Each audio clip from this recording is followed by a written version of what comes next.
శుక్లాంబరధరం విష్ణుం శశివర్ణం చతుర్భుజం ప్రసన్నవదనం ధ్యాయేత్ సర్వవిఘ్నోపశాంతయేత్. గురుర్బ్రహ్మా గురుర్విష్ణుః గురుర్దేవో మహేశ్వరః గురుస్సాక్షాత్ పరబ్రహ్మ తస్మై శ్రీగురవే నమః. వ్యాసాయ విష్ణురూపాయ వ్యాసరూపాయ విష్ణవే నమో వై బ్రహ్మనిధయే వాసిష్ఠాయ నమో నమః. కూజంతం రామ రామేతి మధురం మధురాక్షరం ఆరుహ్య కవితాశాఖాం వందే వాల్మీకికోకిలం. శృతిస్మృతిపురాణానాం ఆలయం కరుణాలయం నమామి భగవత్పాదశంకరం లోకశంకరం. వాగర్ధావివ సంపృక్తౌ వాగర్ధ ప్రతిపత్తయే జగతః పితరౌ వందే పార్వతీ పరమేశ్వరౌ. సూక్తిం సమగ్రయతున స్వయమేవ లక్ష్మీః శ్రీరంగరాజమహిషీ మధురైః కటాక్షైః. వైదగ్ధ్యవర్ణకుడగుంభనగౌరవైర్యాం కండూలకర్ణకుహరాः కవయోధయంతి. హైమోత్సపుండ్రమజహన్మకుటం సునాసం మందస్మితం మకరకుండలచారుగండం బింబాధరం బహుళదీర్ఘకృపాకటాక్షం శ్రీవేంకటేశముఖమాత్మని సన్నిధత్తాం. మనోజవం మరుతతుల్యవేగం జితేంద్రియం బుద్ధిమం వరిష్టం వాతాత్మజం వరజితముఖ్యం శ్రీరామదూతం శిరసా నమామి. ఆపదామపహర్తారం దాతారం సర్వసంపదాం లోకాభిరామం శ్రీరామం భూయో భూయో నమామ్యహం. సింధూరారుణ విగ్రహాం త్రినయనాం మాణిక్యమౌళిస్ఫురత్తారానాయకశేఖరాం స్మితముఖీం ఆపీనవక్షోరుహాం పాణిభ్యాం అలిపూర్ణరత్నచషకం రక్తోత్పలం బిభ్రతీం సౌమ్యాం రత్నఘటస్థరక్తచరణాం ధ్యాయేత్ పరేదంబికాం. హరి ఓం. పరమేశ్వర స్వరూపమైనటువంటి సభకి నమస్కారం.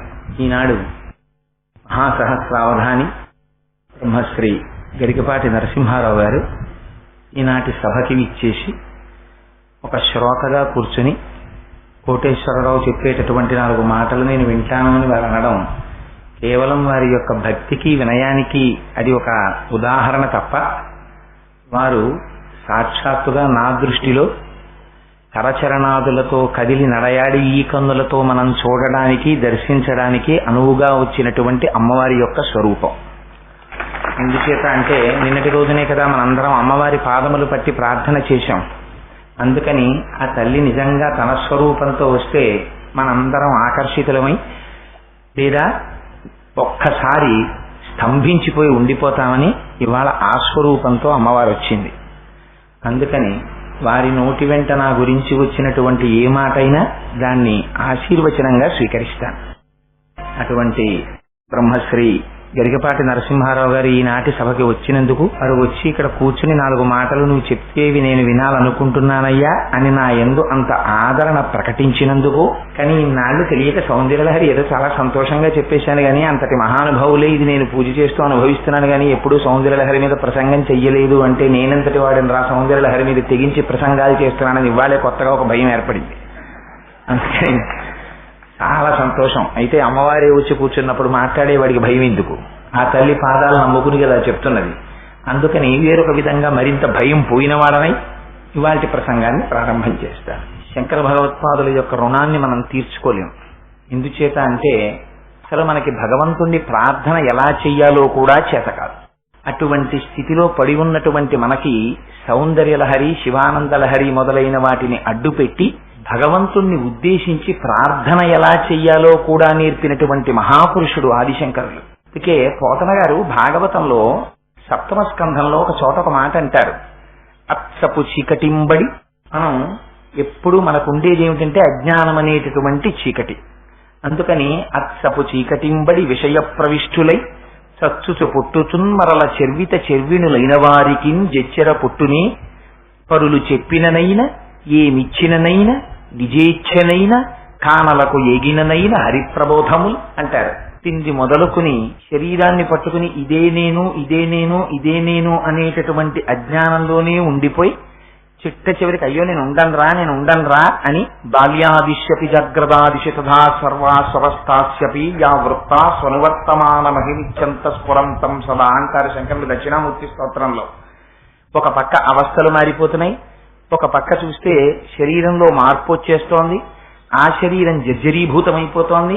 నేను ఇలా ఉంటాను అనుకుంటున్నావేమో, నేను ఉండను వెళ్ళిపోతాను అని హెచ్చరిక చేస్తోంది.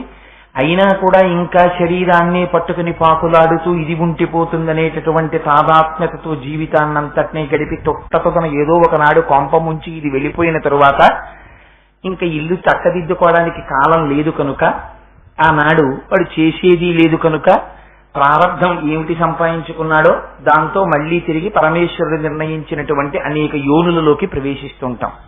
కానీ నిజానికి ఈ శరీరంతో మనం ఎందుకు వచ్చామో ఆ ప్రయోజనాన్ని నిర్వర్తించుకోవడం కోసం హృదయాన్ని విప్పి పరమేశ్వరుడి యొక్క పాదముల దగ్గర పెట్టి ఆర్తితో భగవంతుణ్ణి స్తోత్రం చెయ్యడం, భగవంతుణ్ణి ప్రార్థన చెయ్యడం కూడా మనకి నిజమునకు చేత కాదు.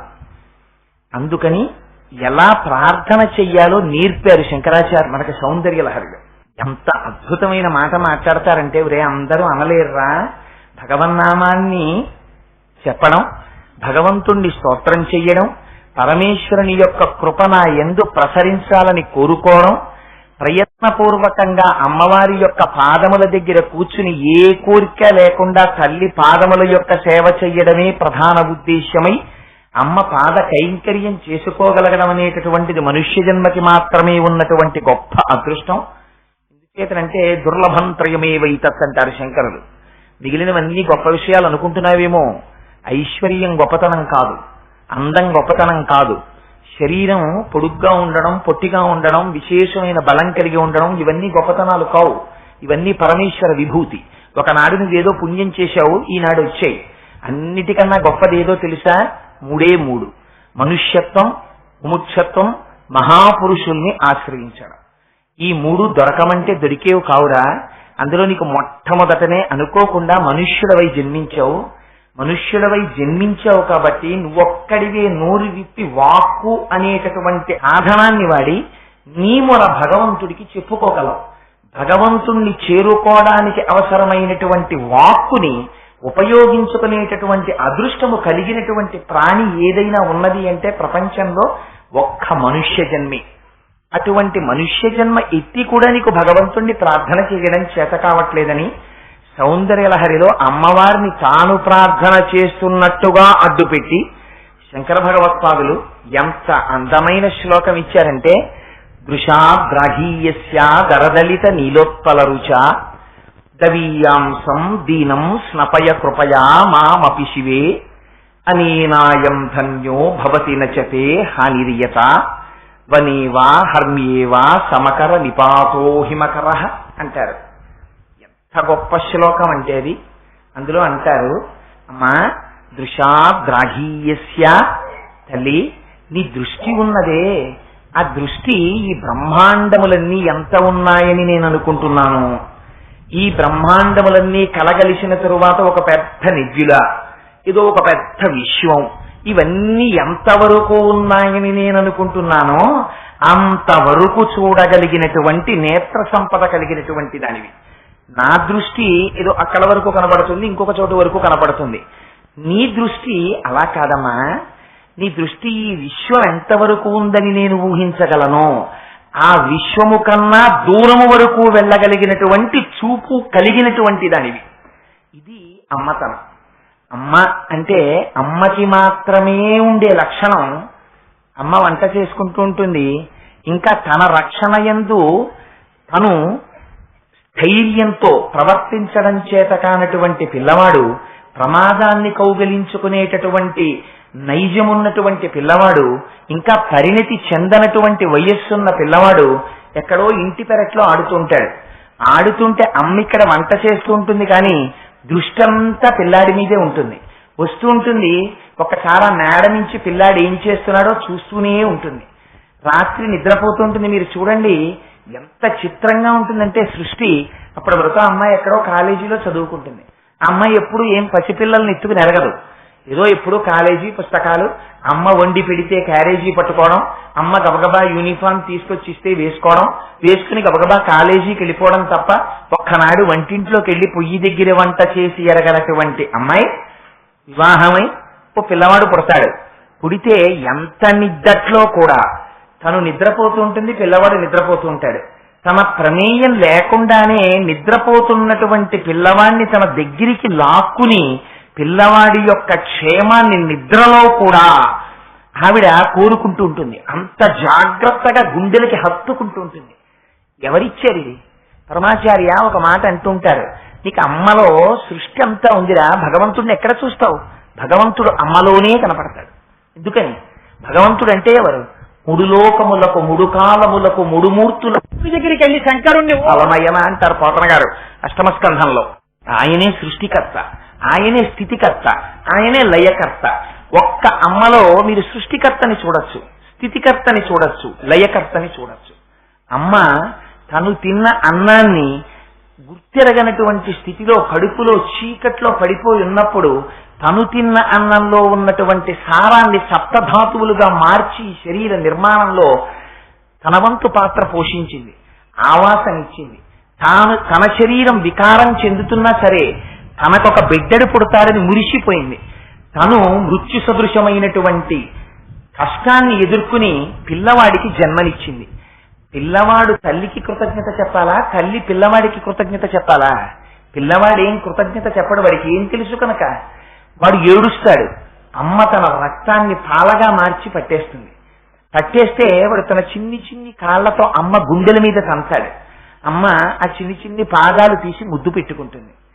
ఒకనాడు ఆవిడ సృష్టించింది, ఒకనాడు పాలిచ్చి పోషించింది. ఇది ఎవ్వరూ చెయ్యని పని. కన్న తండ్రి కూడా ఈ పని చెయ్యలేడు. జగత్తు నిలబడుతోందంటే కేవలం అమ్మ ప్రేమ ఒక్కటే ఆధారం. అమ్మ ప్రేమ అనేటటువంటి దాన్ని ఒక్క 5 నిమిషాలు ఈ జగత్తులో ఆపండి, ఈ సృష్టి ఆగిపోతుంది. పిల్లికి ఏం తెలుసండి? పిల్లి పళ్ళు ఎంత సూదిగా ఉంటాయి. అటువంటి పిల్లి పిల్లలా మెత్తగా ఉందంటారు. ఆ పిల్లి తన పిల్లల్ని పెడితే ఎక్కడ ఆ పిల్లలకి అపాయం వస్తుందో అని అంత కోరగా ఉండేటటువంటి తన పళ్ళ మధ్యలోకి పిల్లల్ని ఇరికించుకుని, మనకి తెలియకుండానే మన శరీరంలో ఒక తత్వం ఉంటుంది. మీరు ఏదైనా ఎత్తు మించి దూకేటప్పుడు తెలియకుండానే పళ్ళు గిటకరించుకుంటాం కొంచెం. అలాంటిది పిల్లి గోడ మించి గోడ మీదకి, ఇంటి మించి ఇంటి మీదకి దూకుతూ నోటితో పిల్లి పిల్లని పట్టుకుని పరిగెట్టి తీసుకెళ్లి ఎక్కడో దాస్తుంది. అలా దూకేటప్పుడు ఒక్కనాడు ఆ పిల్లి గట్టిగా నొక్కడం కానీ, ఆ పిల్లి పిల్లకి ప్రమాదం వచ్చేటట్టు ప్రవర్తించడం కానీ ఉంటుందా? ఎవరు నేర్పారు? ఒక పంది పిల్లల్ని కంటుంది. ఓ పంది, నీ పిల్లలకి పాలి అని ఎవరైనా నేర్పారా? ఒక కోడి చిన్న చిన్న గుడ్లని పొదిగి పిల్లల్ని కంటుంది. ఆ కోడికి ఎవరెళ్ళి పాఠం చెప్పారు? గ్రద్దని చూస్తే పారిపోయేటటువంటి కోడి ఆకాశంలో గద్ద కనపడేటప్పటికీ కొక్కొక్కొక్కొక్కొక్కొక్కొ అంటూ పిల్లలందరినీ తన రెక్కల కింద పెట్టుకుని తను ప్రమాదాన్ని ఎదుర్కొంటుంది.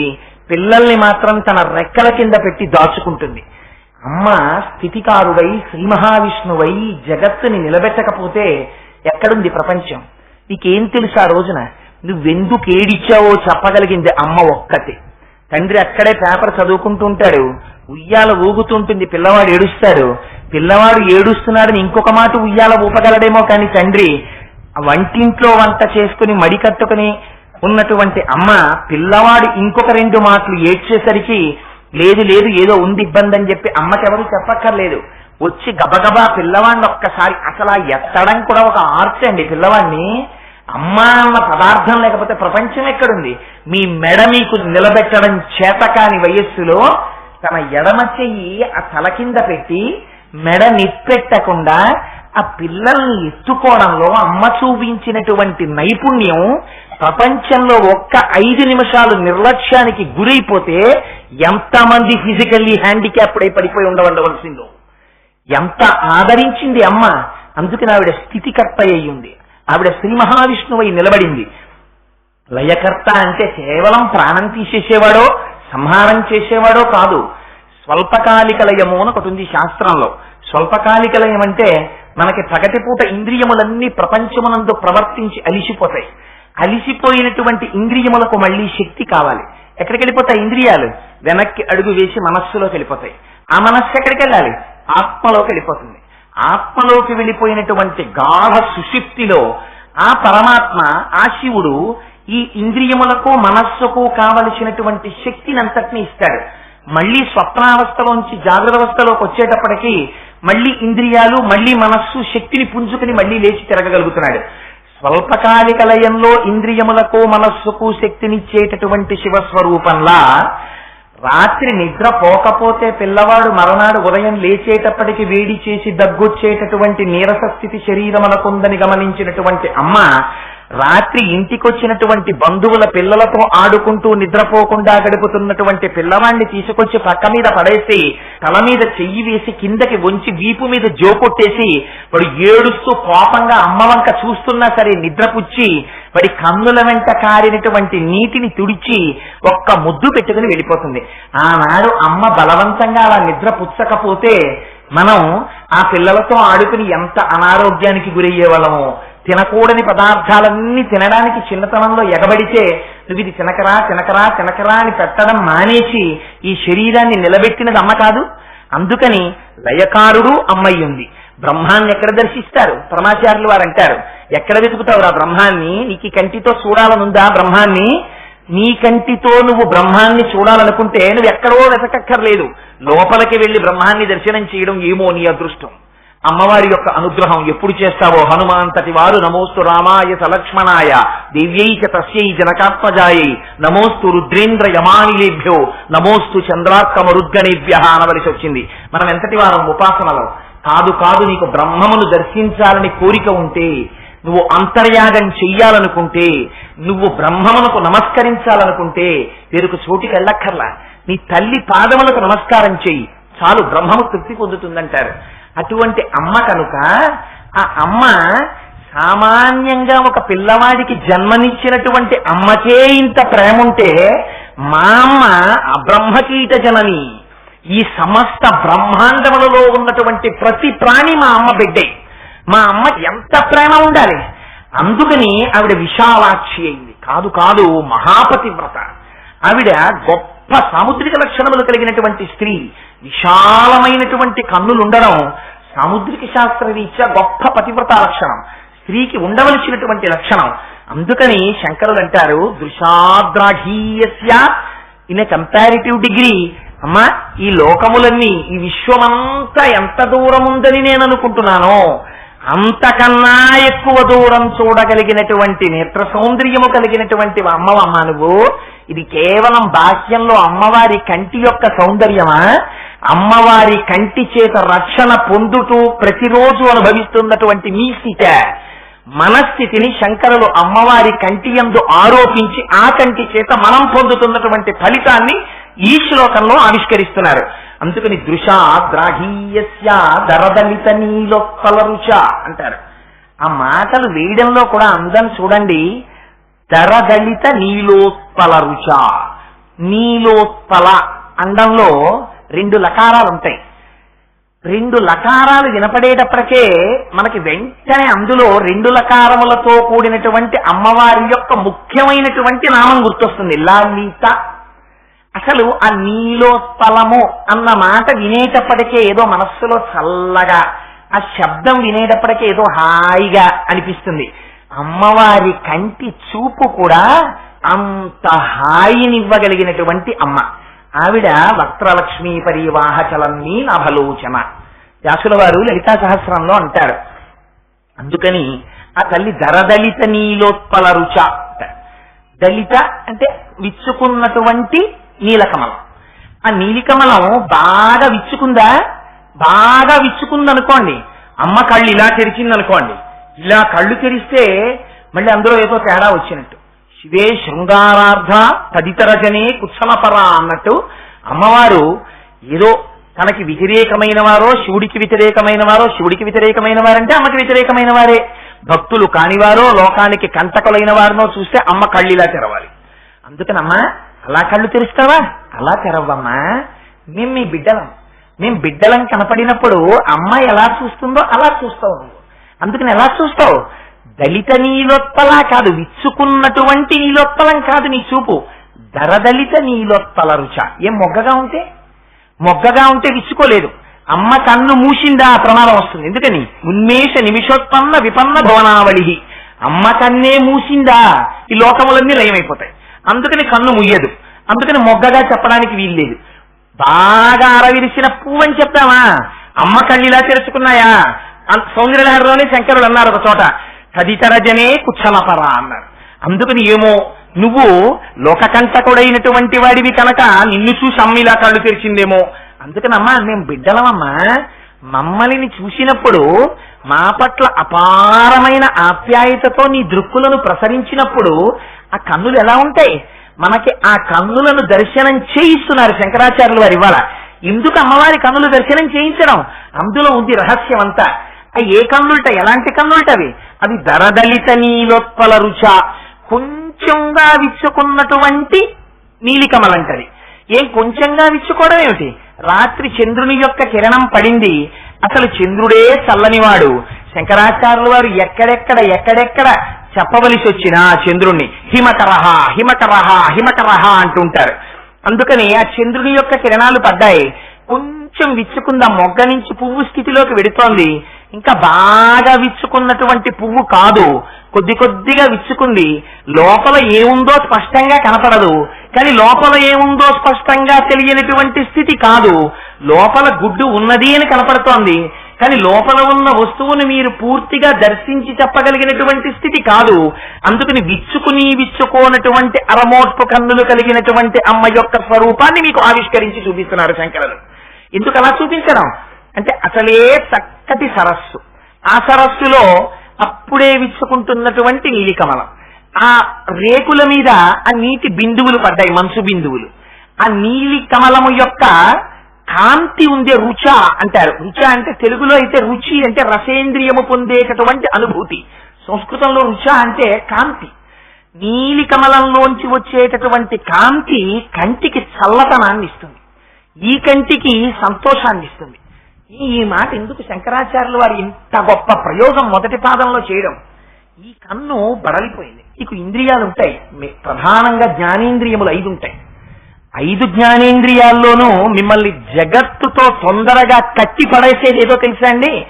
కన్నే ఉద్ధరించినా కన్నే, పడగొట్టినా కన్నే. ప్రధానమైన దృష్టి కంటికి సంబంధించే ఉంటుంది. ఈ రహస్యం రామాయణంలో ఒక చోట చెప్తారు. సుందరకాండలో రామచంద్రమూర్తి సీతమ్మ తల్లి ఆభరణాల్ని తీసుకొచ్చి కిష్కింధకాండలో అక్కడ పెట్టి, లక్ష్మణ ఇవి మీ వదిన ఆభరణాలు అంటున్నారో, నాకు ఆ మూట విప్పుతుంటే కన్నులలోకి నీరు చిప్పిల్లి నేను గుర్తించలేకపోతున్నాను, నువ్వు గుర్తించగలవా ఈ ఆభరణాలని అన్నారు. అంటే లక్ష్మణస్వామి ఒక్కొక్కటి తీసి అన్నారు, అన్నయ్య నాహం జానామి కేయూరే నాహం జానామి కుండలే నుపురత్యభిజానామి నిత్యం పాదాభివందనాత్. అన్నయ్య నాహం జానామి కేయూరే, అన్నయ్య ఇవి కేయూరములు, స్త్రీలు భుజములకు వాటికి పెట్టుకుంటారు.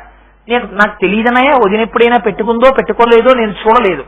నాహం జానామి కుండలే, ఇవి కుండలాలు, నేను ఎప్పుడూ చూడలేదన్నయ్య, చెవులకు పెట్టుకుంటారు.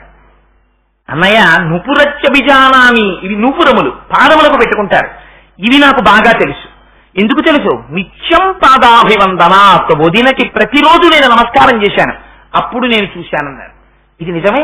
అగ్రత ప్రయయౌ రామ మధ్యే సీతా సుమత్సమా పృష్ఠతస్తు ధనుష్పాణి లక్ష్మణో అనుజకామ అని చెప్పారే. గంగ దాటుతున్నప్పుడు లక్ష్మణుడు చెయ్యిచ్చి సీతమ్మని పడవ ఎక్కించాడే, పక్కనే ఉండి నడిచాడే, అటువంటి లక్ష్మణుడు సీతమ్మ తల్లి కుండలములను కాని సీతమ్మ తల్లి కేయూరములను కాని నేను చూడలేదనడం ఎంతవరకు సమంజసం?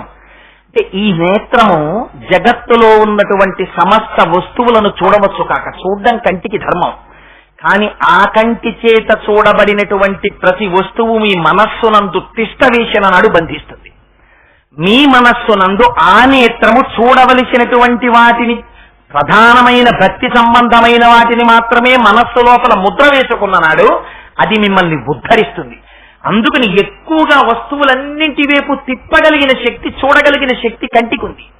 ఈ కన్ను మెరుపుల వంక ఎక్కువ తిరుగుతుంది. కంటికి ధర్మం, ఎక్కడైనా తడుక్కుని మెరిసింది అనుకోండి, వెంటనే మీరు అది చూస్తారు, అబ్బా భలే మెరిసిందండి అంటాం. మన జీవితం కూడా ఒక్క మెరుపు. శంకరులు అంటారు, ఆయుర్నశ్యతి పశ్యతాం ప్రతిదినం జాతిక్షయం యవ్వనం ప్రత్యాయాంతి గతాః పునర్న దివసాః కాలో జగద్వక్షకః లక్ష్మీస్తోయతరంగ భంగ కపలా విద్యుచ్చలం జీవితం తస్మాన్ మాం శరణాగతిం కరుణయా త్వం రక్ష రక్షాధునా అంటారు. ఆయుర్నశ్యతి పశ్యతాం ప్రతిదినం జాతిక్షయం యవ్వనం. మనం అనుకుంటాం ఒంట్లో చాలా బలం ఉంది, ఈ యవ్వనం ఇలా ఉండిపోతుంది. అందుకని చాలా కాలం బతుకుతాను, ఇప్పుడే ఎందుకు భగవంతుడిని ఆరాధించడం, దానికి వయస్సు ఉంది, రిటైర్ అయిపోయిన తర్వాత ఏదో ఏమీ అవసరం లేనాడు అప్పుడు కృష్ణారామ అనుకుంటాం, ఇప్పుడు ఎందుకు ఇప్పుడే భగవంతుడి గురించి అని కొంతమందికి ఒక పెద్ద విశ్వాసం. దంతంబుల్ పడనప్పుడే తనువుయందారూఢియున్నప్పుడే కాంతాసంఘము రోయినప్పుడే జరాక్రాంతంబు కానప్పుడే వింతల్ మేల చెరించునప్పుడే కురుల్ వెల్వెల్ల కానప్పుడే చింతింపంబలిమీ పదాంబుజములన్ శ్రీకాళహస్తీశ్వర అంటాడు దూర్జటి. శరీరము జర్జరీభూతమైపోయిన తర్వాత నువ్వు చేసే ప్రార్థనే ఉంటుంది కనుక మనస్సు నిలబడుతుందా? సదా మోహాతవ్యాం చరత యువతీనాం కుచగిరౌ నటత్యాశా శాఖ స్వటతి జడితి స్వైరమభిత కపాలిన్ బిక్షో మే హృదయకపి మత్స్యం తపలం ధుడా భక్త్యా బధ్యావ శివభవదధీనం కురు విభో అని శంకరులు ప్రార్థన చేస్తారు. చంచలమైనటువంటి మనస్సుని భక్తి అనే పాశముల చేత కట్టి పడయడం ఒంట్లో ఓపికన్ననాడు అలవాటవ్వాలి. ఆ నిశ్చలత్వమును పొందితే నువ్వు వృద్ధాప్యంలో ఒక చోట కూర్చున్నా నువ్వు చూసినటువంటి వస్తువు మనస్సులో ఉంటుంది కనుక ఆనాడు నువ్వు పూజా మందిరంలోకి నడిచి వెళ్ళగలిగిన ఓపిక నీకు లేకపోయినా రత్నైకల్పితమాలతం హిమజలై స్నానంచ దివ్యాంబరం నానారత్న విభూషితం మృగమిదామోదాంకితం చందనం జాజీ చంపక బిల్వపత్రచితం పుష్పంచ ధూపం తథా దీపం దేవదయానిధే పశుపతే హృత్కల్పితం గృహ్యతాం అని ఇక్కడ సృష్టించి పూజ చేయగలం.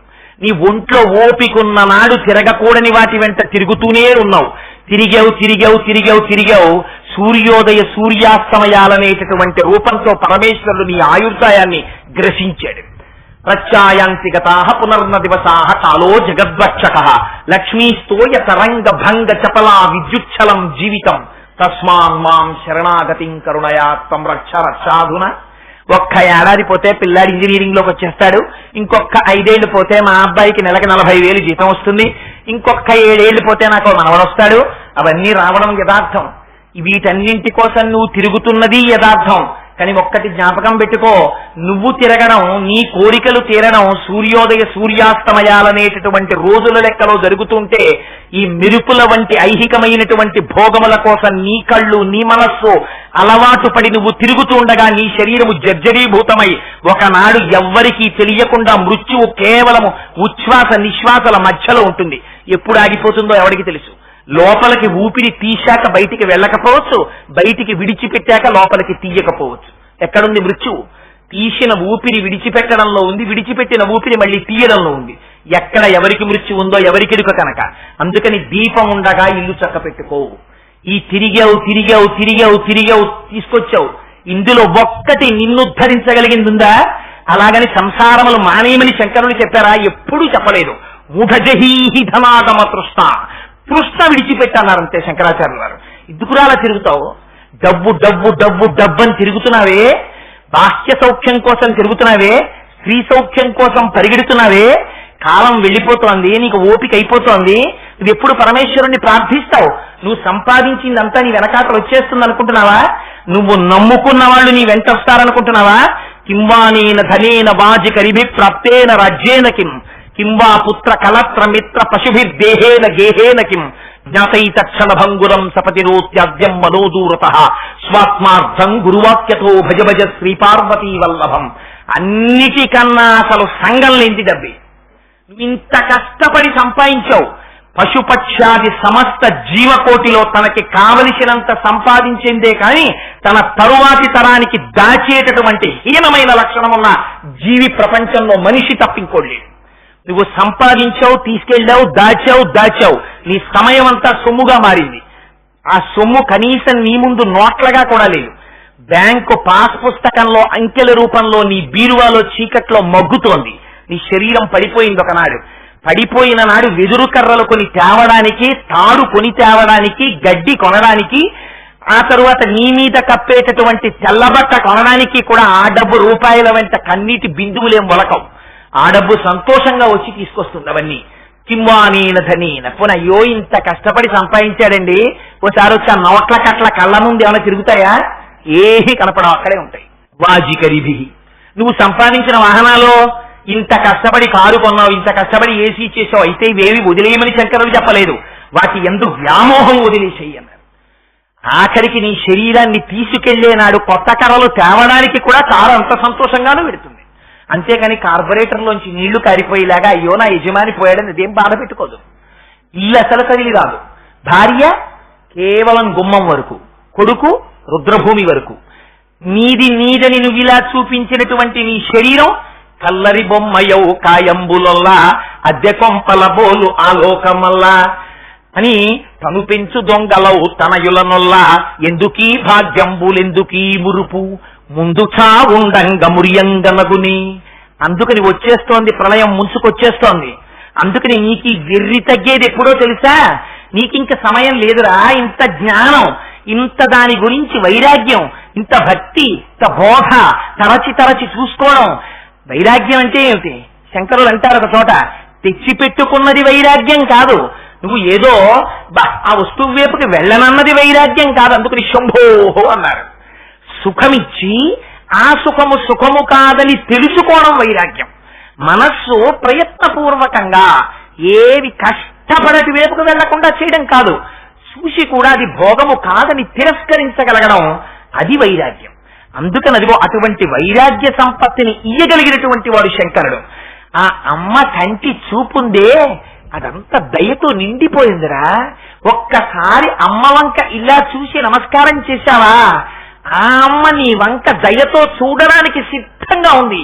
నిన్న చెప్పానే, ఉభౌ దర్వీ కుంభౌ మణిగణక సంభావిత గుణౌ తథానా పాణిభ్యాం అమృతరస మృష్టాన్న కలితౌ కళాఢ్యా కళ్యాణీ కలిత సదనా శ్రీ గిరతి శిరసస్యసౌ భ్రమర్యంబారచీతుమరిష్టార్థ విభవం. నీ కోరిక తీర్చడానికి మణిగణకచితమైన తెడ్డు పట్టుకుని సిద్ధంగా ఉందమ్మా. కేవలం తన కంటి చూపుతో పోషించేస్తుంది, నీ అజ్ఞానాన్ని విరిచేస్తుంది. ఏమిటి విరిచేయడానికి? నీ గొప్ప కాదు, నువ్వు సంపాదించుకున్నటువంటి అర్హత కాదు. ఏమిటి అమ్మలో ఉన్న గొప్పతనం? దరదలిత నీలోత్పల రుచ. ఆ అమ్మ కన్ను చల్లతనం తప్ప వేరొకటి ఎరగదురా. ఆ తల్లి ఎన్నడూ ఎర్రటి కన్నుతో చూడడం అమ్మకి చేత కాదు. ఎందుకని? ఆవిడ అమ్మతనమే ఆ లక్షణం. అమ్మ ఎప్పుడైనా కోపంగా చూస్తుందా? అమ్మకే కోపం వస్తే ఇంకా ప్రపంచం ఎక్కడ ఉంటుంది? అందుకే అంటారు హనుమ, తుల్యశీలావయో వృత్తాం తుల్యాభిజన లక్షణాం రాఘవోర్హతి వైదేహీం తం చేయమసితే క్షణ అంటారు. సీతారాములు అన్నిటా ఒకరికొకరు సమానమైన రామచంద్రమూర్తి కన్నా సీతమ్మ తల్లి ఒక్క విషయంలో ఒక మార్క్ ఎక్కువ వేస్తున్నానన్నారు. ఇందులో మా అమ్మ కన్నులకు అసలు ఎరుపన్నది తెలియదు. మా అమ్మ కన్నులు ఎప్పుడూ నలుపే. ఆ కన్నులు ఎప్పుడూ దయార్ద్రత్రయంతో దయని వర్షించేస్తూ ఉంటాయి. అందుకని నీటి బిందువులు పడినటువంటి రేకులు కలిగినటువంటి నీలి కమలములో వచ్చేటటువంటి చల్లని కాంతి కంటికి ఎంతటి ఉపశమనాన్ని ఇచ్చి సేద తీర్చగలుగుతుందో, అలా లౌకికమైనటువంటి వ్యవహారములందు సంసారమునందు తిరిగి తిరిగి తప్తమైపోయి సంసారం అనేటటువంటి వేడిలో కొట్టుకుని ఇరుక్కుపోయి చీకాకు పడిపోతున్నటువంటి నిన్ను ఉద్ధరించి నీకు చల్లతనాన్ని ఉపశమనాన్ని ఇచ్చి తన పాదముల వైపు తిప్పుకోగలిగినటువంటి అపార నిర్హేతుక కరుణా కటాక్ష వీక్షణములు కలిగినటువంటి దృష్టి ఆ అమ్మ కన్నుల యొక్క సొత్తు. అందుకని వృషాద్రాఘీయస్య తరదళిత నీలోత్పల రుచ. అమ్మా, ఇంత దూరం నువ్వు చూడగలవు కదా, విశ్వమంతటిని దాటి నీ చూపులు వెళ్ళిపోతాయే. ఎందుకు వెళ్ళిపోతాయి? నువ్వు అమ్మవి కనుక. మమ్మల్ని అందరినీ నువ్వు చూసుకోవడం నీ ధర్మం కనుక. అయ్యో నా బిడ్డలందరూ బాగున్నారా అని ఒకరు అడిగినా అడగకపోయినా చూసుకోవడమే ధర్మంగా చూస్తుంటావు కదా అమ్మ నువ్వు. మరి అటువంటి అమ్మవి కదా. అయితే శంకరులు ఎంత గొప్ప మాట వాడతారో చూడండి. వెంటనే రెండో పాదంలోకి వచ్చేటప్పటికి అంటారు, దవీయాంసం దీనం స్నపయ కృపయా మమపి శివే. శివే అంటారు అమ్మని. అమ్మవారికి సంబంధించినటువంటి నామములను, చాలా నామములను సౌందర్యలహరిలో వాడలేదు. కేవలం కొన్ని నామాలు మాత్రమే వాడుకున్నారు. పైగా ఎక్కడ రాక్షస సంహారం చేసినటువంటి ఘట్టములను ఒక్కటి కూడా సౌందర్యలహరిలో చెప్పలేదు. ఎందుకని? అలా చెప్తే మళ్ళీ రాక్షస సంహారం చేసినటువంటి అమ్మవారి యొక్క రౌద్రమూర్తి కనపడుతుందేమోనని కేవలం అమ్మతనాన్ని మాత్రమే చూపించారు. అదిగో ఆ చూపించడంలో అంటారు దవీయాంసం దీనం. అమ్మా, నేను ఎక్కడో ఉండిపోయానమ్మా, దీనుణ్ణి. ఎంత దూరంలో ఉండిపోయాను? నీ చూపు అంతటా చూస్తోంది, సమస్త విశ్వాన్ని చూస్తోంది. విశ్వాన్ని అని కూడా అనరు శంకరులు, విశ్వమును దాటిపోయి చూస్తోంది. ఇంత చూపు కలిగినప్పటికీ నేనెక్కడున్నాను? విశ్వంలో ఉన్నాను. విశ్వంలో ఉన్న నేను దీనుడనై ఉన్నాను ఇవాళ. ఎందుచేత దీనత్వం వచ్చింది నాకు? నీ కంటి కొడగంటి చూపు నాయందు పట్టలేదమ్మా. అంటే అమ్మ వెంటనే అనద్దు, అదేమిటి శంకరా ఇప్పుడే కదా నువ్వు అన్నావు, విశ్వాన్నంతటిని దాటిపోయి నేను చూస్తున్నాను అన్నావు కదా, మరి ఆ విశ్వంలో నువ్వు ఒక భాగమై ఉన్నావు కదా, ఉన్నప్పుడు నా కంటి చూపు నీ మీద ఎందుకు పట్టలేదు అంటే శంకరులు అంటారు దీనం. అమ్మా నేను దీనుండమ్మా, ఆ చూపు నా మీద పడినా నేను ఉద్ధరింపబడలేదు. అంటే చూడు నాకు ఎన్ని మలినములంటిపోయాయో నా మనస్సుకి. హనుమంటారే సుందరకాండలో, ఇది ఎంత దారుణమైన లంకంటే ఇక్కడికి రాముడే వస్తే మాత్రం ఏం చేయగలరు అన్నారు. అలా అమ్మా నీ కడగంటి చూపు నా ఎందు ప్రసరించినా కూడా నాలో మార్పు రాలేదమ్మా, నేను ఇలా ఉండిపోయాను, దీనుడనై ఉండిపోయాను. మనస్సు నిండా మలినాలే, మనస్సు నిండా సంసారమే, ఒక్కనాడు భగవంతుడి వైపుకు మనస్సు వెళ్ళటం లేదమ్మా. ఇది శంకరాచార్యులు వారు అనవలసిన మాటే.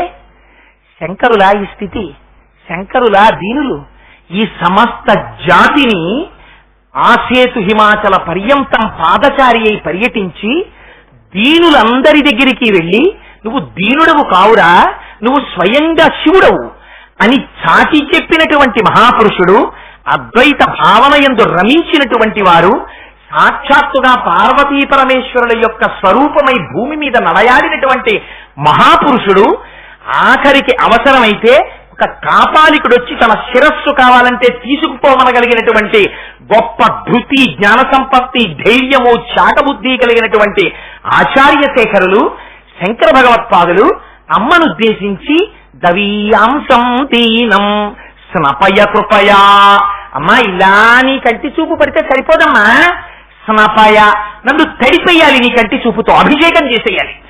కృపయా అది ఎలా, కృపచేత. మామపి రుచే, మాం అపి నన్ను కూడా. ఈ మాట శంకరులు అనొచ్చా? శంకరులంతటి వారు అమ్మా నన్ను కూడా అండమా?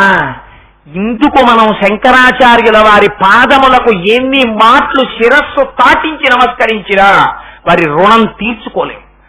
ఈ మాట శంకరులు అనకపోతే, ఈ శ్లోకాన్ని ఇవ్వకపోతే సంసారం మగ్నులమైన మనం అమ్మవారి యొక్క కటాక్షం మన యందు ప్రసరించాలని ఏమని చెప్పుకుంటాం, ఏమని ప్రార్థన చేస్తాం. ప్రార్థన చెయ్యడం కూడా చేత కానటువంటి స్థితిలో మనం ఉన్నామని, అంతగా సంసార మగ్నులమైపోయామని, మన్ని ఉద్ధరించడం కోసమని శంకరులు తనని అడ్డు పెట్టుకుని అమ్మవారిని ఉద్దేశించి మామపి శివే అంటారమ్మా నన్ను కూడా. ఇప్పుడు ఈ శ్లోకం ఎవరు చదివినా ఏమవుతుంది? శంకరులకి అన్వయిస్తుందా, నాకు అన్వయిస్తుందా? నేను చెప్తున్నాను అనుకోండి ఈ శ్లోకాన్ని అమ్మవారి దగ్గర కూర్చుని, అమ్మా అనేనాయం ధన్యో భవతి నచతే హానిరియత అంటూ అమ్మా దవీయాంసం దీనం స్నపయ కృపయా మామపి శివే అన్నాను అనుకోండి, ఆ శ్లోకం శంకరాచార్యుల వారికి వర్తిస్తుంది. ఎవరికి వర్తిస్తుంది? నాకు వర్తిస్తుంది. అయ్యయ్యో వీళ్ళకి ప్రార్థన చెయ్యడం చేత కావట్లేదు, అందుకని వీళ్ళకి ప్రార్థన నేర్పాలి. ఇది కూడా ఎవరిది అనుగ్రహం?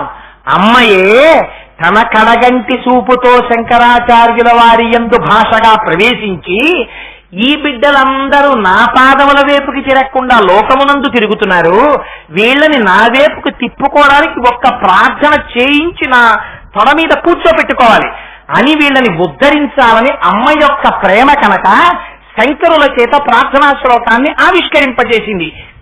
ఇది శంకరుల యొక్క వినయం.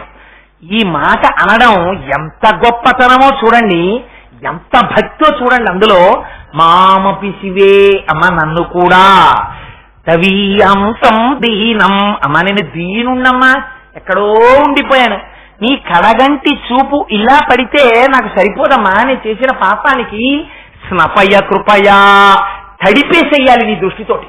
ఆ దృష్టిపాతంతో నేను తడిసిపోయానా, ఆ రోజున ఉద్ధరింపబడతానమ్మా.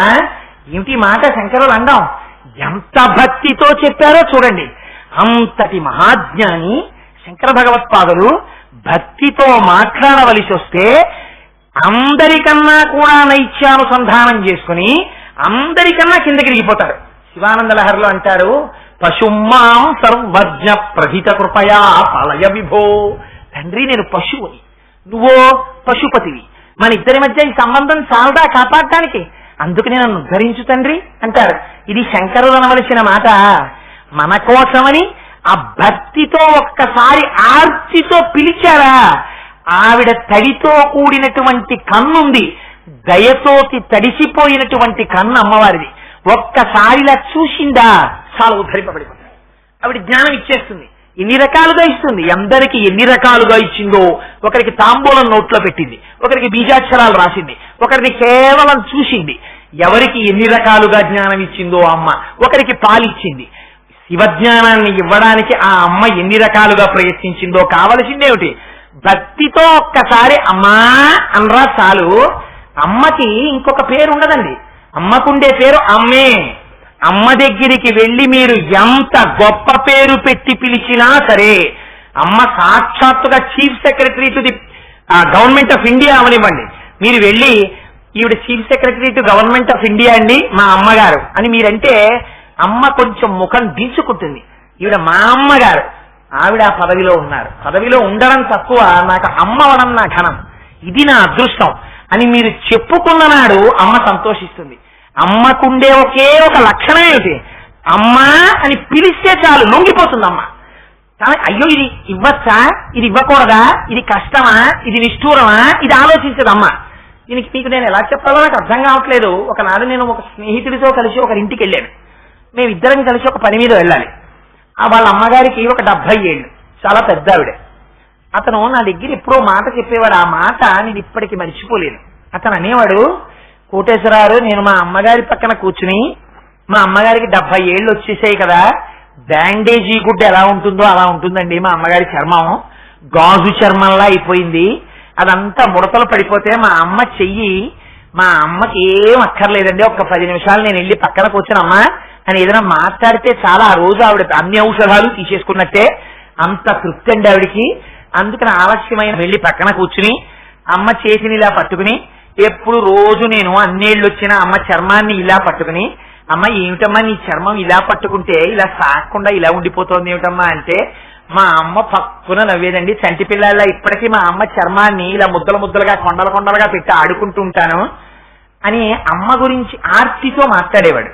ఒక రోజున అతను నేను కలిసి ఒక పని మీద వెళితే వాళ్ళ ఇంటికి వెళ్ళాం. అమ్మగారు ఉన్నారు ఇంట్లో. దురదృష్టవశాత్తు ఆ రోజున ఆయన భార్య వేరే పని మీద వెళ్ళింది. ఈవిడ పాపం ఏదో గ్యాస్ సిలిండర్ వస్తే గ్యాస్ సిలిండర్ తీసుకుని ఇంట్లో పెట్టించారట. పెట్టించి తలుపు వేసుకుందామని చెప్పి ఆ తలుపు సందులో వేళ్లు పెట్టి ఆవిడ నించున్నారు. దేనికో పెద్ద గాలి వచ్చి అపార్ట్మెంట్ లో గ్రౌండ్ ఫ్లోర్ ఏమో ఆ తలుపు వేసుకుంది. వేసుకోవడంలో వేళ్లు 4 వేళ్లు తెగిపోయాయి. సగం తెగిపోయి అక్కడ ఆడుకుంటున్న పిల్లలు చూసి అయ్యో అయ్యో మా అమ్మగారికి వేళ్లు తెగాయని చెప్పి ఆ రక్తం ఆగిపోవడం కోసమని ఏదో కాస్త పంచదారో ఏదో వేసి ఆ పైన గుడ్డ కట్టి పెట్టారు. అలాగే పెడితే ఎవరో వచ్చారా పై ఫ్లాట్స్ లో ఉంటున్న వాళ్ళు, ఏమంటే మేము తీసుకెడతాము హాస్పిటల్ కన్నారట అంటే, లేదండి మా అబ్బాయి వచ్చాక పెడతానులేండి ఏం పర్వాలేదు అని పాప ఆవిడ చెయ్యి అలాగే పెట్టి కూర్చుంది. మేమిద్దరం లోపలికి వెళ్ళాం, చూడనే లేదు. అతను అన్నాడు, అమ్మ తల పగిలిపోతోందమ్మా ఇవాళ ఎండకి, ఆఫీసులో కరెంట్ లేదు, ఇతను నాకు చాలా ముఖ్యమైన స్నేహితుడు కోటేశ్వరరావు అని, ఆయన నేను వచ్చాం, అమ్మ ఒక్క 2 కప్పులు కాఫీ పెడుతూ అన్నాడు. ఈ సంగతి మాకు తెలియదు యథార్థంగా. ఆ తల్లి లోపలికి వెళ్ళి 2 కప్పులు కాఫీ పెట్టి ఈ చేతి మీద ఇలా పెట్టి పళ్ళెంలో 2 కప్పులు తెచ్చి ఇచ్చారు. ఇస్తే అదేంటమ్మా అలా పట్టుకొచ్చామే అన్నాడు అతను. అనే లోపల ఆడుకుంటున్న పిల్లలు పరిగెత్తుకొచ్చి, అంకుల్ అంకుల్ మా అమ్మగారి వేళ్లు తలుపులో పడిపోయి తెగిపోయి మేము అందాక గుడ్డ కట్టాము అంకుల్ అన్నారు. అంటే అమ్మ వేళ్లు తెగిపోయాయా అని ఇలా చేయి పట్టుకున్నాడు. అబ్బా చేయి పట్టుకోకరా, ఈ చెయ్యి అంతా లాగేస్తోంది అన్నాడు.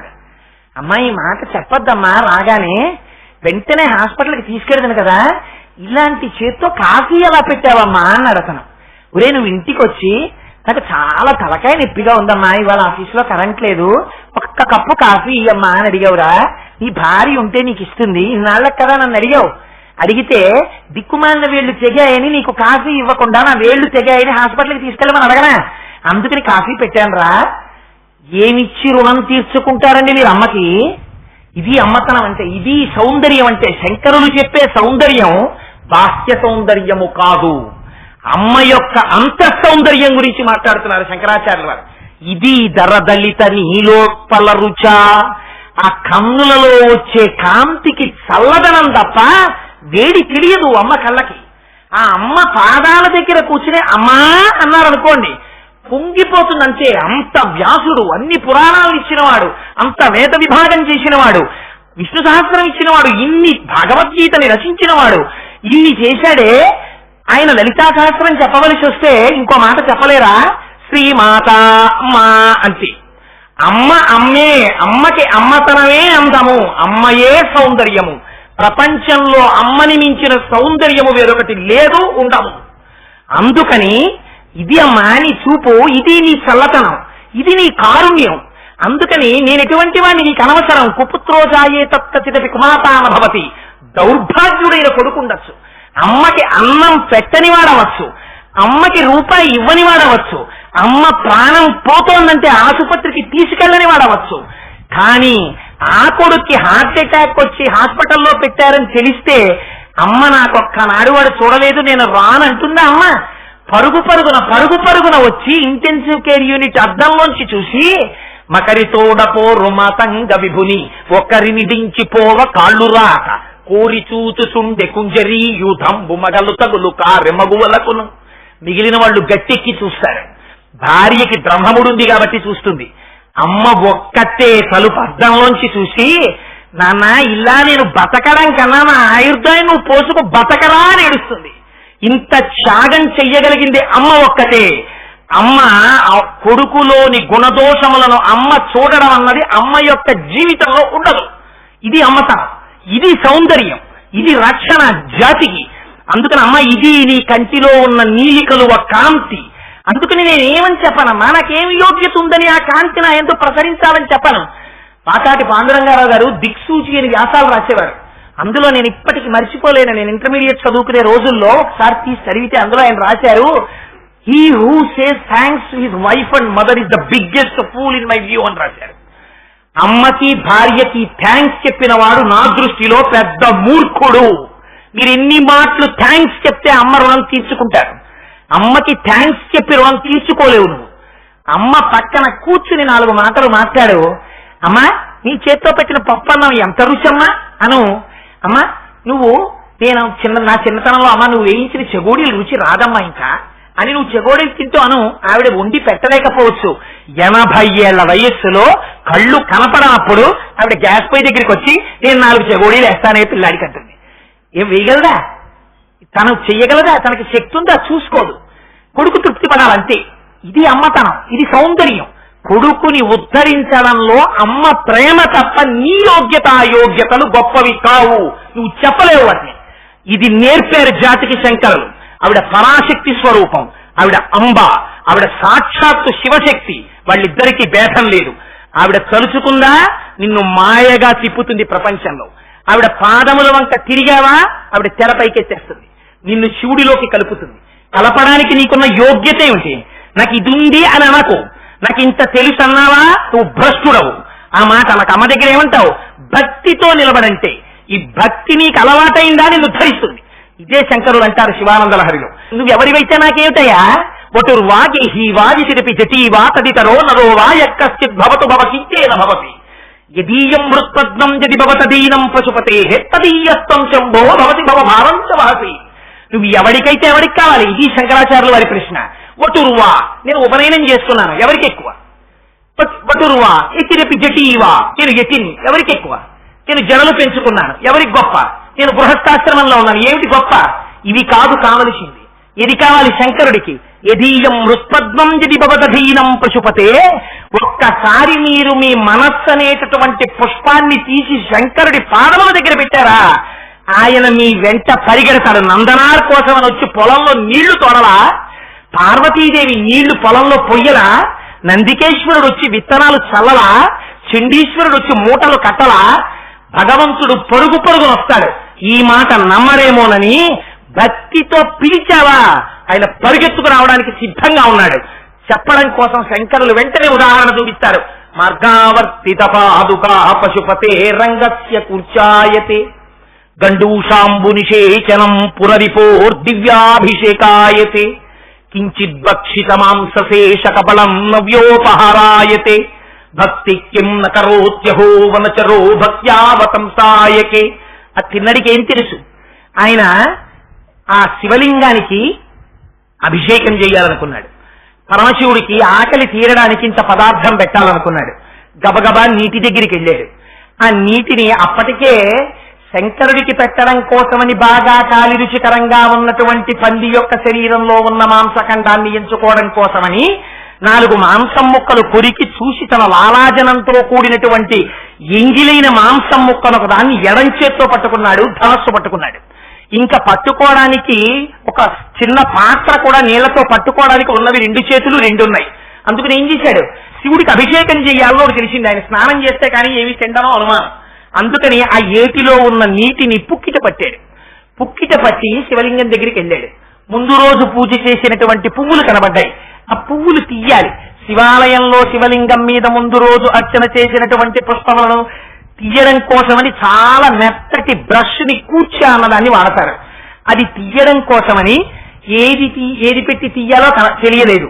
ఇప్పటి వరకు అరణ్యంలో ఉన్నటువంటి జంతువుల యొక్క మలమూత్రములను తొక్కి వచ్చినటువంటి తన పాదరక్ష చేత్తో తీసి ఆ పాదరక్షతో ఆ చెప్పుతో శివలింగం మీద నిర్మాల్యాన్ని తీశాడు. మార్గావర్తిత పాదుకా పశుపతే రంగస్య కూర్చాయతే గండూషాంబు నిషేచనం పురరిపోర్దివ్యాభిషేకాయతే.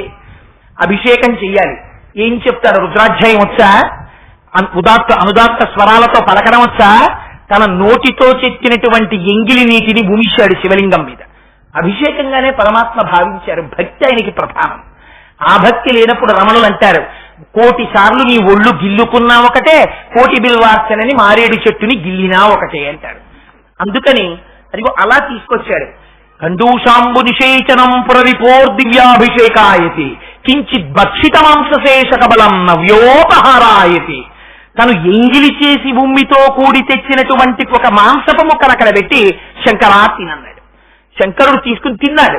భక్తి కిం నకరోచ్చహో వనచరో భక్త్యావతంసాయకే. భక్తికి ఎంత లొంగిపోయావయ్యా?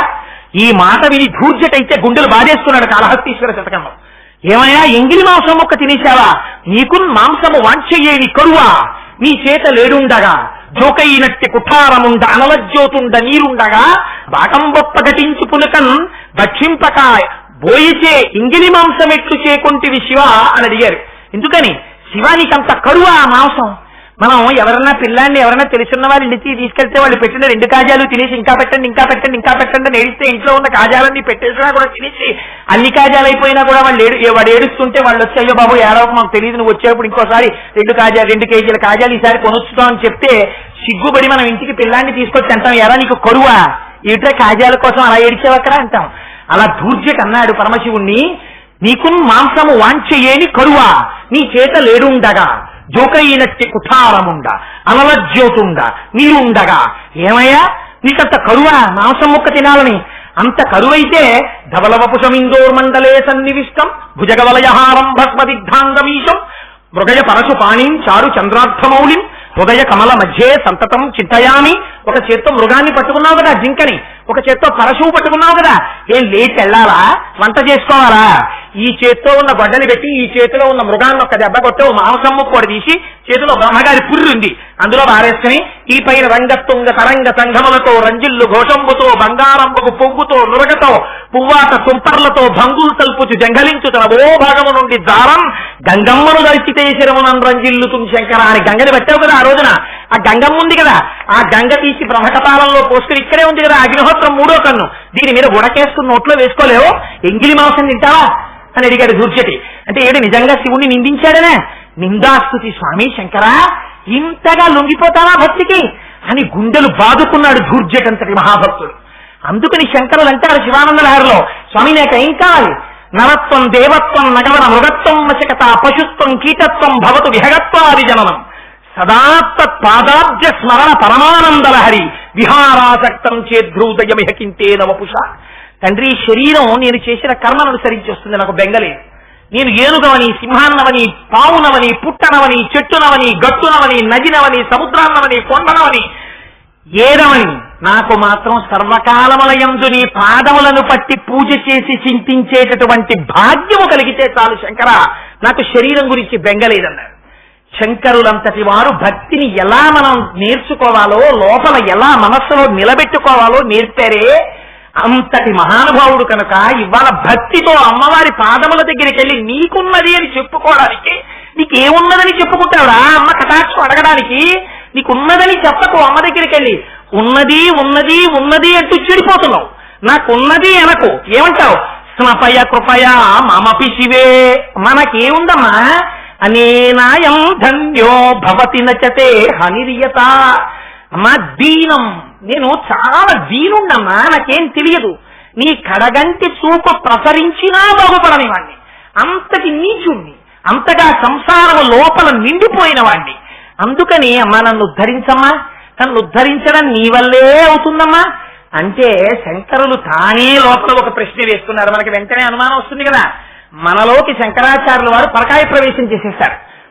ఒకవేళ మీరు ఇలా అడిగారనుకోండి అమ్మవారిని, అమ్మవారు చూసి, ఏమో కోటేశ్వరరావు నీకు నా దృష్టి పడాలని అడుగుతున్నావు కదా, స్నపయ కృపయా మమపి శివే అంటున్నావు కదా, నా కడగంటి చూపు పడినా నువ్వు ఉద్ధరింపబడలేదని చెప్పుకుంటున్నావు కదా, మరి నేను ఎందుకు నీ మీద అంతగా దృష్టిపాతాన్ని వర్షించాలి అని అడుగుతావేమో అమ్మా. నేను దానికి కూడా జవాబు చెప్తున్నాను. అలా పైగా నువ్వు ఇంత పాపినంటున్నావు కదా, నేను ఇంత లోకాన్ని కడగంటి చూపుతో చూసినంత మాత్రం చేత ఉద్ధరింపబడినట్టు ఇంత జగత్తు భావిస్తూ ఉంటే నువ్వు ఒక్కడవు దీనుడనంటున్నావు. నేను నీయందు అంత దృష్టిని వర్షిస్తే ఒకవేళ ఇంత పాపిని చూడ్డం చేత నాకేం ఇబ్బంది రాదు కదా అనుకుంటున్నావేమో అమ్మా. అనేనాయం ధన్యో భవతి నచతే హానిరియత. అమ్మా అలా నా వంక నువ్వు చూడడం వల్ల నేను ఇంత పాపిష్టివాణ్ణైనా నీకేమీ ఇబ్బంది ఉండదమ్మా. ఎందుకుండదు? నీ కన్ను చంద్రుడు లాంటిది. అమ్మవారు ఒక కన్ను చంద్రుడు, ఒక కన్ను సూర్యుడు కదా. అందుకని ఆయన అంటారు, వనేవా హర్మ్యేవా సమకర నిపాతో హిమకర. అమ్మా నీ కడగంటి చూపు ఎలా పడాలి నా మీద, ఎంత వర్షించి నన్ను ఎలా తడపాలి. చంద్రుడు తన కిరణములను ప్రసరిస్తాడు.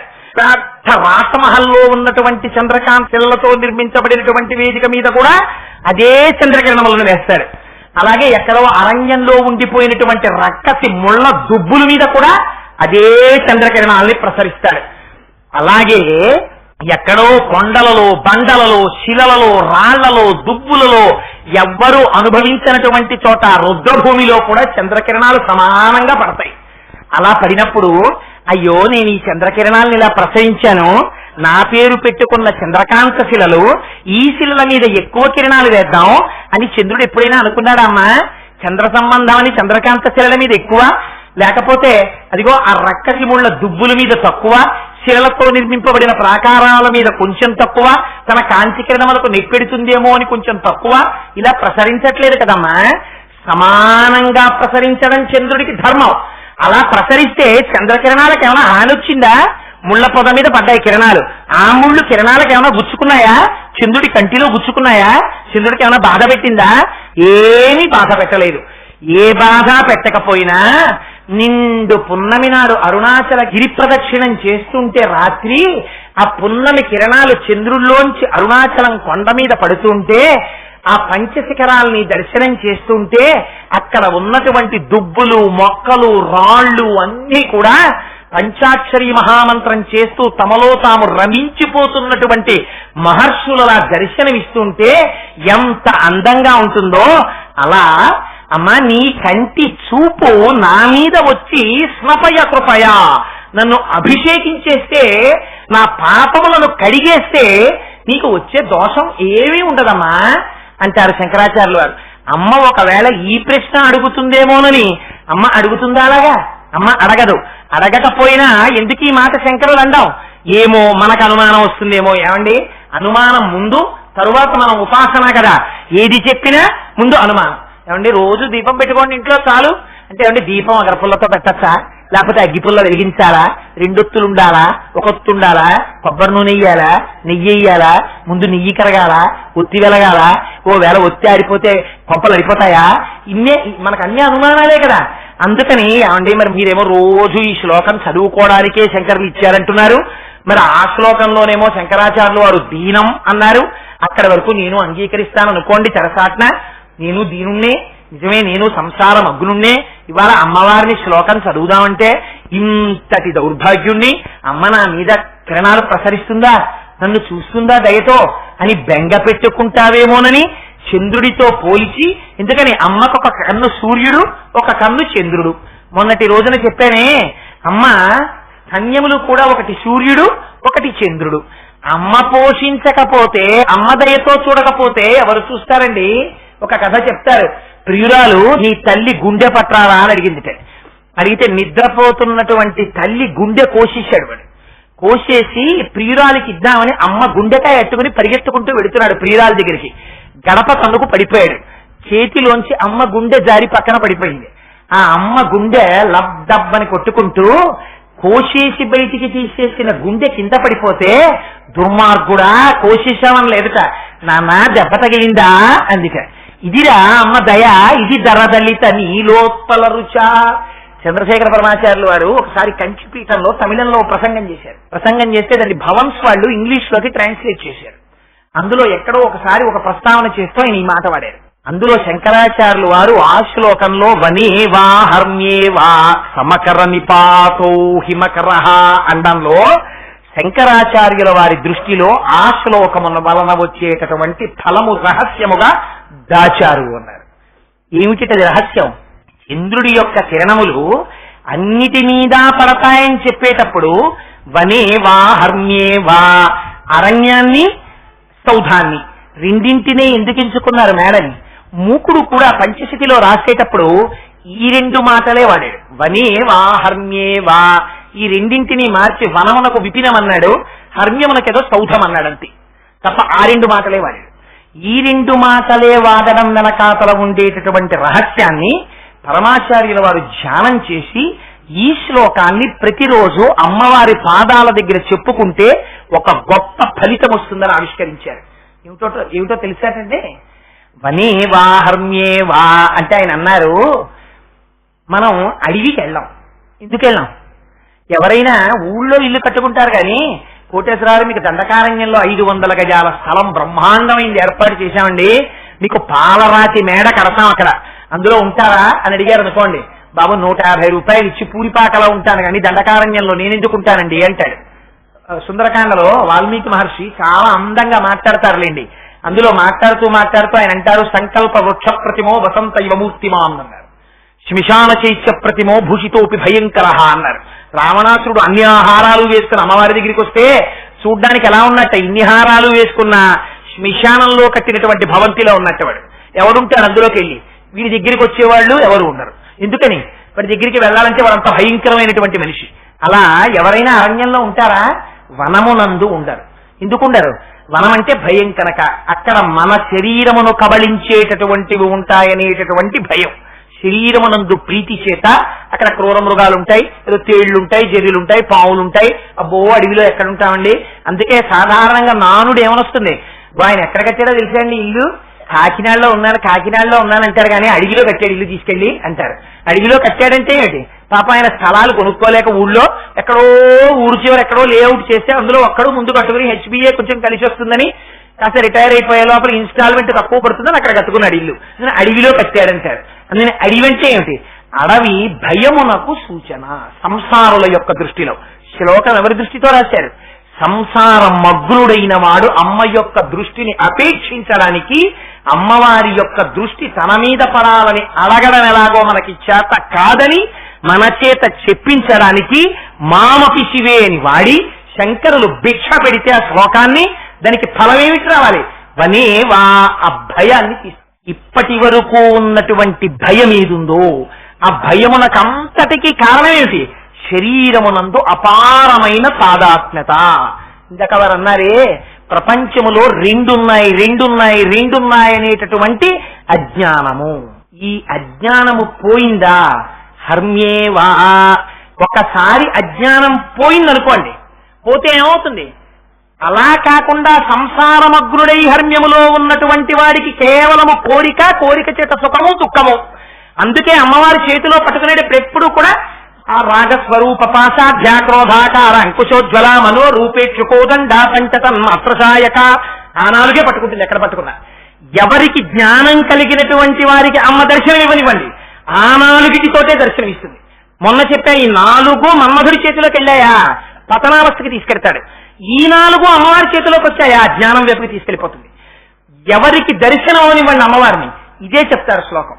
కాళిదాసు గారికి అమ్మవారి దర్శనం ఇచ్చింది, వెంటనే వారు ఏమన్నారు? మాణిక్య వీణాం ఉపలాలయంతి మదాలసాం మంజుల వగ్విలాసాం మహేంద్ర నీలజ్యుతి కోమలాంగి మతంగ కన్యాం మనసా స్మరామి. చతుర్భుజే చంద్రకళావతంసే కుచోన్నతే కుంకుమరాగశోణి పుండ్రేక్షుపాశాంకుశ పుష్పబాణహస్తే నమస్తే జగదేకమాత. ఆ నాలుగింటితో ఆ నాలుగు ఆయుధాలతోనే కనబడుతుంది. ఎందుకని? రాగాన్ని ద్వేషాన్ని తీసి మనస్సుని లయం చేసి తన పాదముల వైపుకి తిప్పుకుని శివజ్ఞానమిచ్చి శివునిలో కలుపుతోంది కనుక ఇది అమ్మవారి యొక్క దయ. అందుకని ఒకసారి జ్ఞానం వచ్చిందా వాడు హర్మ్యములో, అంతకుముందు హర్మ్యంలో ఉండడం, సంసారంలో ఉండడం. ఇప్పుడు వాడు హర్మ్యములో ఉన్న అమ్మవారి అనుగ్రహం కలిగిందా, భక్తి చేత జ్ఞానం వచ్చిందా, వాడు హర్మ్యములో ఉన్న వనములో ఉన్న వాడు నిర్భయమైనటువంటి స్థితిని పొందుతాడు. నిర్భయమైనటువంటి స్థితిని పొందడమే అద్వైతమైనటువంటి స్థితిలోకి ప్రవేశించడం. అందుకని అలా ప్రవేశపెట్టగలిగినటువంటి స్థితి భక్తితో నువ్వు కూర్చొని ప్రార్థన చేస్తే ఆ భక్తి చేత ప్రీతి చెందిన అమ్మవారు యోగ్యతాయోగ్యతలను విచారించక నిర్హేతుకమైన కృపని జ్ఞానముగా వర్షిస్తే ఆనాడు నువ్వు ఆ స్థితిని పొంది అద్వైతానుభూతిని పొంది ఆ అమృతత్వమును పొందగలవు అని చెప్పడానికి శంకరులు ప్రార్థనా శ్లోకంలో చెప్పి దీనికి ఫలస్థుతి చెబితే ఈ ఫలం వస్తుంది అని వారి నోటి వెంట అంటే అమ్మవారు నిర్హేతుకంగా ఇవ్వవలసినటువంటి ఫలాన్ని కేవలం అంటే వస్తోంది అని చెప్పకూడదు కనుక అది మీ మనస్సు నిలబడడం ప్రధానంగా ఉంటుంది. కేవలం వెళ్ళి చెప్పడం రిచువలిస్టిక్ అంటారు ఇంగ్లీష్లో. తంతు రమణ మహర్షి అద్వైత స్థితిలో ఉండేటటువంటి అనుభవాన్ని అద్వైత స్థితిలో లేకపోవడాన్ని వెంటనే చూపిస్తుండేవారు. రమణ మహర్షి ఆశ్రమంలో మామిడి చెట్లు ఉండేవి, ఇప్పటికీ ఉన్నాయి. అంటే రమణులు లోపల కూర్చున్నారు, వసంతకాలం వచ్చింది, చక్కటి మామిడి పళ్ళు పండాయి. ఎవరో అన్నారు, ఏమండి ఇవాళ భోజనాల్లో మామిడి పళ్ళు వడ్డిద్దాం, చెట్లకి మామిడి పళ్ళు ఉన్నాయి, భగవాన్ పళ్ళు కొయ్యమంటారా అని అడిగారు. అడిగితే మహర్షి అన్నారు కొయ్యండి అన్నారు. అంటే వాళ్ళు వచ్చి గబగబా పెద్ద పెద్ద కర్రలు పట్టుకొచ్చి కింద అప్పటికప్పుడు కొయ్యడానికి ఏం లేవు, అందుకని ఒక గోనె సంచి ఇద్దరు కలిసి ఇలా పడుతున్నారు, కర్ర పెట్టి కొడుతున్నారు పండుని. ఆ పండు తెగి పడితే కింద పడితే తగిలిపోతుంది కనుక గోనె సంచిలో పడితే తీసి భోజనంలో వడ్డిస్తారు. కొడుతున్నాయి మామిడి పళ్ళు. పడుతుంటే ఈ దెబ్బలు ఎవరికి తగులుతున్నాయి? కొమ్మలకి తగులుతున్నాయి, ఆకులు రాలుతున్నాయి. వీళ్ళందరూ ఎవరు? వీళ్ళందరూ మహాజ్ఞాని అయినటువంటి రమణ మహర్షిని విడిచిపెట్టకుండా తిరుగుతున్న వాళ్ళు. పరుగు పరుగున రమణులు బయటికి వచ్చారు. బయటికి వచ్చి కళ్ళడిల్లిపోయి కళ్ళ నీళ్లు పెట్టుకుని పళ్ళిచ్చిన పాపానికి చెట్టుని కొడుతున్నారా? ఆ చెట్టు ఎంత బాధపడుతుందో ఆలోచించారా? దాని ఆకులు రాలిపోతున్నాయి. మిమ్మల్ని ఎడా పెడా కొడుతున్నప్పుడు మీ చెవులకు పెట్టుకున్న ఆభరణాలు, మీ మొక్కుకు పెట్టుకున్న ముక్కు పుడక, మీ చేతులకు వేసుకున్నటువంటి ఆభరణాలు ఇవన్నీ రాలిపోయేటట్టు కొడుతుంటే మీకు ఎంత బాధగా ఉంటుంది. ఆ బాధ మీకు అనిపించట్లా చెట్టును చూస్తుంటే? ఎందుకలా చెట్టును కొడతారు? పళ్ళిచ్చిన పాపానికి చెట్టును కొడతారా? కొట్టకండి చెట్టును, అసలు ఆ పళ్ళు పోయకండి అన్నారు. ఎందుకంత కోపం రమణులకి? ఎందుకంత కోపం వచ్చింది? జ్ఞాని అంతటా బ్రహ్మమును చూడగలడు, చెట్టులో కూడా బ్రహ్మమును చూడగలరు. మనము చేస్తాం అభిషేకం. నమ సోమాయ చ రుద్రాయ చ నమ తామ్రాయ చ అరుణాయ చ నమ శంగాయ చ పశుపతయే చ నమ ఉగ్రాయ చ భీమాయ చ నమో అగ్రే వదాయ చ దూరే వదాయ చ నమో హంత్రే చ హనీయతై చ నమో వృక్షేభ్యో హరికేశేభ్యో నమ తారాయ నమ శంభవే చ మయోభవే చ నమ శంకరాయ చ మయస్కరాయ చ నమ శివాయ చ శివతరాయ చ అంటాడు. కానీ నువ్వు చూడగలిగిన కన్నేది నీకు? నోరు వచ్చు కనుక రుద్రం పలికేస్తోంది. కానీ హరికేశాయోపవీతి మే పుష్టానాం పతయే నమో నమో కనపడేటటువంటి చెట్ల యొక్క కొమ్మలకున్న ఆకులలోని ఆకుపచ్చతనంలో బ్రహ్మమును దర్శించగలుగుతున్నావా? దర్శించలేకపోతున్నావు. ఈ కనపడేటటువంటి సమస్త జగత్తు యందు బ్రహ్మమును దర్శించగలిగిన నాడు నువ్వు ఎవరికి అపకారం చెయ్యగలవు? ఆ బ్రహ్మము నీకన్నా భిన్నమై లేదు. ఒక్కటై ఉన్నటువంటి వాడికి ఇంకా భయం ఎక్కడుంటుంది? అందుకే రమణులు అంటారు, చెరుకు కర్ర తీసుకెళ్లి కత్తితో నరికినా, మరలో పెట్టి తిప్పినా, పళ్ళ మధ్య పెట్టి కురికినా తీయటి రసం వస్తుంది తప్ప చెరుకు కర్రలోంచి రక్తము రాదు అంటారు. జ్ఞాని శరీరము ఖేదము పొందుతున్నా అంతటా బ్రహ్మమును చూసి బ్రహ్మమునందు అనుభవాన్ని పొందుతున్న వాడికి శరీరము పొందుతున్న ఖేదముతో తాదాత్మ్యం ఎక్కడిది? అద్వైతము నోటితో చెప్పేది కాదు. కేవలము నోటితో చెప్పిన వాళ్ళందరూ అద్వైతాన్ని తెలుసుకున్న వాళ్ళైతే అంతకన్నా హాస్యంతో కూడుకున్న విషయం ఇంకొకటి లేదు. అద్వైతము కేవలము అనుభూతి. రెండు కానిదిగా సర్వకాలముల యందు ఒకటైన బ్రహ్మమునందు తాను రమించగలిగినటువంటి స్థితి కలిగితే పానీయంబులు త్రాగుతున్, కురుచుతున్, భాషించుతున్, హాసలీలా నిద్రాదులు చేయుతున్, తిరుగుతున్, లక్షించుతున్, సంతత శ్రీనారాయణ పాదపద్మ యుగళి చింతామృతాస్వాద సంధానుండై సురారి సుతుడే మరచన్. అలా మరిచిపోయి అంతటా ఏం చేస్తున్నా ఎప్పుడు బ్రహ్మాన్ని దర్శనం చేస్తూ అబ్బా అబ్బా అబ్బా అబ్బా అని ఆనందపడిపోతూ తాను బ్రహ్మముగా నిలబడిపోగలిగినటువంటి స్థితి కలిగినటువంటి వ్యక్తికి అసలు నోరు విప్పి మాట మాట్లాడవలసినటువంటి అగత్యమే ఉండదు. ఎందుకంటే తాను రాశీభూతమైన ఆనందము కనుక. ఇది నువ్వు ఎన్ని గ్రంథములు చదివినా వచ్చేది కాదు. ఎక్కడి నుంచి వస్తుంది? ఇది కేవలం అమ్మవారి అనుగ్రహం చేత మాత్రమే వస్తుంది. అనుగ్రహం ఎప్పుడు వస్తుంది? నువ్వు భక్తితో కూర్చున్నప్పుడు వస్తుంది. ఆ భక్తి వరకు నేను మార్గం చెప్తా. జ్ఞానము తల్లి యొక్క అనుగ్రహము. అందుకని వనేవా హర్మ్యేవా సమకర నిపాతో హిమకర. ఇది ప్రమాణం. అర్హత ఇది నిర్ణయించవలసినది అమ్మా అని ఇన్ని రహస్యాల్ని అందులో పెట్టి మనం ఆ ప్రార్థన చెయ్యలేమని శంకర భగవత్పాదులు ఒక పరమాద్భుతమైనటువంటి శ్లోకాన్ని మనం ప్రతిరోజు ప్రార్థనా శ్లోకంగా అమ్మవారి పాదముల దగ్గర కూర్చుని విజ్ఞాపన చేసుకోగలిగినటువంటి శ్లోకాన్ని చెప్పుకోవడం కూడా చేతకాని వాళ్ళం కనుక, ఎప్పుడు సంసారం అనేటటువంటి దాంట్లో పడి మగ్నులమై కొట్టుకుంటున్నాం కనుక, ఎల్ల శరీరధారులకు ఇళ్లను చీకటి నోతిలోపలం త్రెండక వీరు నేనను మతి భ్రమణంబున భిన్నులై ప్రవర్తిల్లక సర్వమున్నాతని దివ్యకళామయమంచు విష్ణునందుల్లము చేర్చితారడవి నుండుట వేలు నిశాచరగ్రణి అంటాడు ప్రహ్లాదుడు హిరణ్యకశిపుడితోటి. అందుకని అదిగో మనం సంసారం అనేటటువంటి చీకటి నూతిలో పడి కొట్టుకుంటున్న వాళ్ళం కనుక అసలు అమ్మ అంత దయతో కూడుకున్న అమ్మ అన్న విషయం జన్మనిచ్చిన అమ్మనే చూడటం లేదు కదా. అంటే మీ వంటి వారిని కాదు మహాప్రభు, నా వంటి దురాత్ముడి గురించి చెప్పుకుంటున్నానంతే.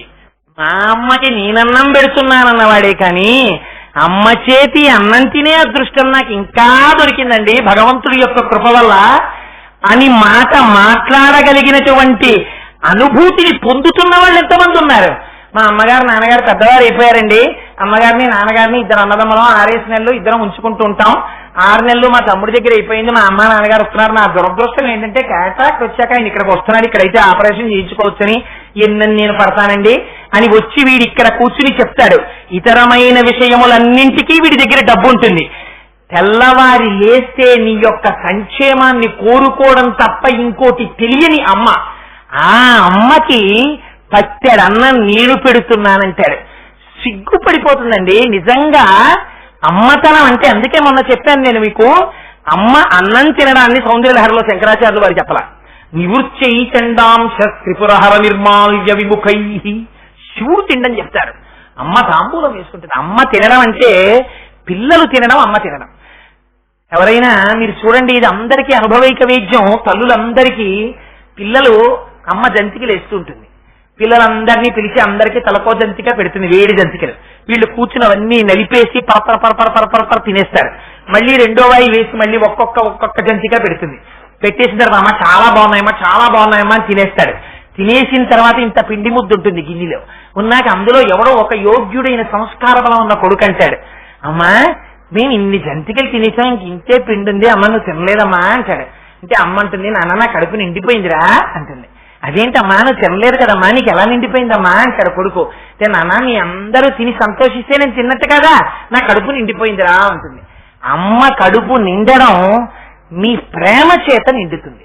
ఇది పరమభక్తి.